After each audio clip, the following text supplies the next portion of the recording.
Okay, it looks like we are now live. Hi everyone and welcome back to my channel. For those new here, my name is Nikki, and in this series of videos that I started back last year, I've been sharing a few comments on some of my language learning because learning foreign languages is one of my biggest hobbies. I don't take it too seriously. I'm not trying to use these languages for work or anything like that. I just do it for fun. And that's what brings me to today's video, which, as you can see from the banner below me here, is language learning anecdotes. So let me just move that out the way now. There we go. So the thing about learning languages is, as a beginner, you're going to make mistakes. And I mean, I'm the same as everyone. I absolutely loathe making mistakes. I feel really embarrassed. I feel really terrible. I stress about them for like days and weeks afterwards. But once you've got enough distance, you can kind of look back on them and have a bit of a laugh, which is what I wanted to do today, because it's natural to make mistakes. And I think I'm often too hard on myself. It's funny, I've had having an email conversation with my mother. We live in different countries, so we mostly correspond by email. And talking to her about the fact I just started these italki lessons. So I've done one for Korean and one for Japanese. And I've got another Korean, my second Korean one, coming later today. And I found with both of them, I was both happy and annoyed with myself at the end of them. I was happy to finally get the chance to practice with a native speaker, because Japanese, I've never spoken Japanese. I've been studying for 3 years. And aside from one or two word comments to someone at work or to my husband, who doesn't understand anyway, I don't speak it. And so after 3 years, I felt I was stuck in a bit of a rut, because I've been doing all this grammar, all this passive learning, and I wasn't using it. And I felt like I'd hit a roadblock.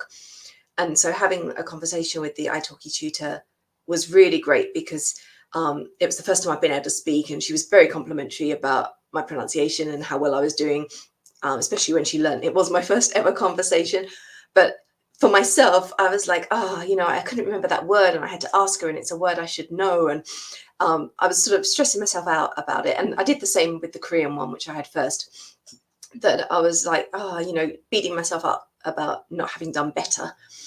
But that's the whole point of having these lessons, that I can hopefully keep improving. And as I get more used to speaking, because even Korean, although it's not as absolute zero as Japanese, the only speaking I've done in Korean has been during my classes, my online classes, when there's 20 other students. So I may say like 3 or 4 sentences or so during the course of the lesson to the teacher, but it's not like having someone firing questions at you that you're not ready for. Like the class, you know what the topic is, you know what the grammar point is for the day, and you've learned it. And so you're just doing what you've just learned 2 seconds ago. Whereas like with the conversation, I didn't know what they were going to ask me. And so it was having to recall grammar and vocabulary just completely off the top of my head with no prep. So I think, I was too hard on myself. And looking back now, a week or so later, I'm thinking, well, actually, okay, I did have to revert to English once or twice. There were some words I forgot, but I spoke in Japanese and I spoke in Korean for nearly 30 minutes. And it's the first time I've ever done that. So it is all about learning from mistakes. And if I'm making mistakes in the classes, it's actually good, because then I've got the native speaker there to correct me and to tell me the correct way to do it, so that next time I can hopefully get it right. And I'm not just sort of setting in bad habits, if you like, by not having that correction. So mistakes are fine. Let's make mistakes. And I think, I'm a perfectionist at heart, and so making mistakes is really hard for me. But I'm trying these days, now I'm getting older, to accept things, to let them go, and to look at them more as learning experiences and not beat myself up quite so much. So on that note, I've got, I guess, about 3 stories that I'll share with you today, just briefly, about some of my epic language learning fails of the past, which mortified me at the time, but which now I can just have a bit of a giggle about. So I guess let's start with the Greek one. So as you all know from my videos, I've never studied Greek. It's not one of my languages. But my family, or my mother and sister and I, my father didn't come. We went to Crete for a week. This is going back years and years. I was a teenager at the time. So we found out we were going to do the holiday. It was very much a last minute decision. And we had about 2 weeks before we left. And being the sort of person I am, I rushed to the bookstore the second we booked it in order to buy a book on Greek. So I just got literally a really beginner's, not quite a phrase book, but close to it, style book, because I just wanted to learn enough to say hello, goodbye, thank you, order some food. And so I had 2 weeks to cram, and I did manage it in some ways. I mean, we did go to restaurants or go for lunch to places, and I was able to order toasted sandwiches or coffee. And I got by, and it was fine. They understood me with my 1 or 2 sentences. However, one thing with Greek that I really struggled with was the yes and no. And the reason for this is not so much the words, because even though ne, but like yes, I've gotten used to with Korean as well now, but to me that felt like a negative because it's like check. And the fact that when you say no, you nod your head was the real clincher for me, because that's so against everything that I'm sort of inured to from English, from all other languages, that nodding is affirmative, not negative. So I did get one waiter speak to me once, and I'd ordered my meal in my perfect 1 or 2 sentences. And he turned to me and said, "Oh, you speak Greek, you've learned Greek." And he's like, "Are you from Germany?" And I wanted, of course, to say no. But the natural response, of course, was for me to shake my head to say no, because that's like the natural thing for me. But of course, that was affirmative in Greek. So then he starts asking me where in Germany I'm from. And I could understand what he was saying, but I was absolutely mortified and just like couldn't say anything for a second, because I was like, no, I got it wrong. I said it wrong. So then I remembered the sentence in my mind for how to say I'm English. So I told him that. And he had to go off and take other orders, and the conversation ended. But yeah, in that moment, I was absolutely mortified. I'd got it wrong. It was terrible. But this was 2 weeks into my Greek studies, and doing an action that was really the complete opposite of what I was used to as well. And so we sorted it out. We got to the bottom of it. I was actually English, not German. But in the moment, obviously, I was quite horrified at my mistake. The place I've made most mistakes, though, I would say, is actually in the Czech Republic. My Czech is entirely self-taught from books, and singing along to Czech musicals. And so I've been able to get by. When we go to Prague, I can order things, I can ask for directions, I can say hello, thank you, goodbye, that kind of thing. But my understanding has always been a lot better than my ability to speak in Czech. So, which is true of most of my languages, as I've said before, but particularly for Czech, I'd say. So I had 2 funny incidents. The first of these was when I went to Prague for a long weekend with a friend of mine, and we had booked in advance tickets for a musical.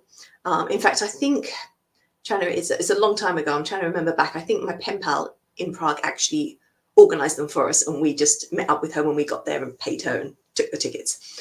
But anyway, that's neither here nor there. We were going to see Jekyll and Hyde up at the theatre that is near Vyšehrad in the sort of old castle area. So I was really excited for the show. Dan Hulker was playing Jekyll and Hyde. And we arrived, and we were obviously really early. And I'd been considering maybe we could go for a walk around the old castle area while we waited. But we wanted to know what time the doors would open, so we knew what time to come back.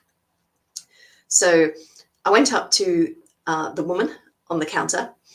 And first of all, I made a grammatical mistake.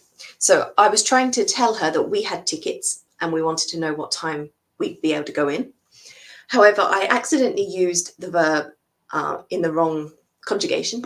So instead of saying we have tickets, I was actually asking, so, do you have tickets? Politely, do you have tickets for today? And so she was trying to show me seating plans and things. And I was going, no, because at that point I hadn't clocked what my mistake had been. So in the end, we gave up. They didn't speak English. I couldn't work out what the problem was with my communication. And so we walked away from the ticket counter. Afterwards, it suddenly came to me what I'd done. And I realized it was entirely my fault, the whole misunderstanding. But we saw some other staff members near the front setting up for the merchandise stand. So I went up to them and I started to try to ask them, what time do the doors open? I could remember how to ask what time. I could remember the word for doors. But do you think I could remember the word or the verb to open? No. So I got as far as at what time the doors, and then I froze. And so I ended up doing this kind of simple like sign like this. So it became, what time the doors? And they were laughing. They thought it was hilarious. I was, again, obviously mortified that I couldn't remember this verb in the important moment when I needed it. But I did get the answer. They knew what I wanted. So I had managed to communicate even without getting the verb right. So I suppose it was successful in many ways, but obviously having already made the mistake at the ticket counter, then making a mistake there, my friends with me, and I felt really embarrassed and mortified that I wasn't doing a better job of getting things organized for us. But we got the answer. And so we went away, we had our walk, we came back, and we had a wonderful time and enjoyed the show. But another time I went to Prague was with my sister and my mother. And my sister was a little bit fussy about food at the time. She didn't want to eat a lot of different types of food. So trying to find somewhere for us to eat in the evening was quite difficult. So we went to various restaurants. And in the end, we found one where she said, yes, I'll have a salad here. So we went in, but she said, I don't want any sauce or anything on the salad. She was sort of specific. There were certain things she didn't, that were noted that she didn't want. So I had to try and explain this to the staff. So placing my order, placing my mother's order was fine.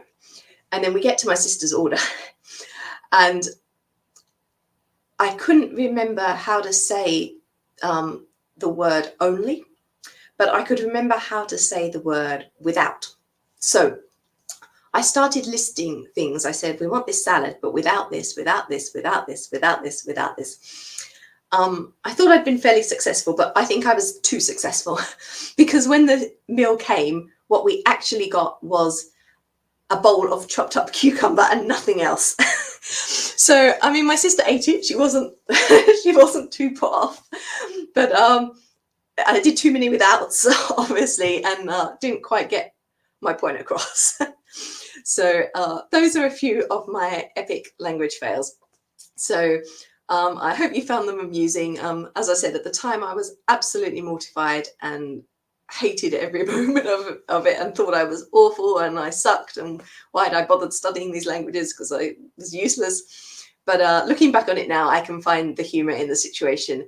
And although the salad was a little bit of a disaster, in all the other cases, I did manage eventually to communicate and to get my point across, even though I made those silly mistakes. So I hope this anyway inspires you to give it a try yourself and not worry about making mistakes because they're going to happen. And it's just about making yourself understood and learning from them and just saying, okay, I made a mistake, but now I know next time I'll do it better. And that's just the learning process in anything, let alone learning languages. So I hope you've enjoyed. It's been another shorter video, but I hope it made you laugh at some point. We've only got 2 more of these videos left in the series. So next time in November, I'm coming back and it's going to be another fairly relaxed, chatty kind of video. I'm just going to talk about some of my favorite things in the languages that I study. It's going to be a bit of a fangirling session, probably.